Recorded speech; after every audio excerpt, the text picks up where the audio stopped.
আসসালামু আলাইকুম ভিউয়ার্স, কেমন আছেন সবাই? আজকে বানাবো ক্যারামেল পুডিং। প্রথমে একটি কড়াইয়ে চিনি দিয়ে ক্যারামেল তৈরি করে নেব। ক্যারামেল তৈরি করে যে বাটিতে পুডিং বানাবো সেই বাটিতে ক্যারামেল ঢেলে নেব।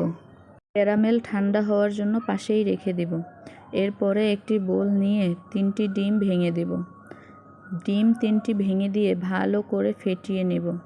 সাথে দিয়ে দিব পরিমাণ মতো চিনি এবং 2 টেবিল চামচ গুঁড়া দুধ দিয়ে ভালো করে মিশ্রণটি মিশিয়ে নেব।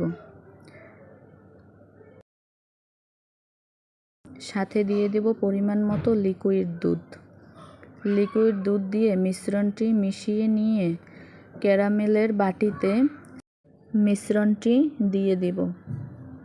এরপরে বাটির ঢাকনা ভালো করে ঢেকে দেব।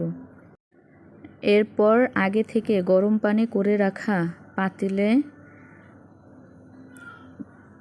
বাটিগুলো ভালো করে বসিয়ে দেব। এরপরে মিডিয়াম আঁচে 40 মিনিট রেখে দিলেই রেডি হয়ে যাবে মজাদার পুডিং। গরম থেকে উঠিয়ে ক্যারামেল পুডিং সেট হওয়ার জন্য ফ্রিজে রাখতে হবে। এরপরে ঠান্ডা হলে পুডিং নামিয়ে সুন্দর করে ছাড়িয়ে পরিবেশন করুন।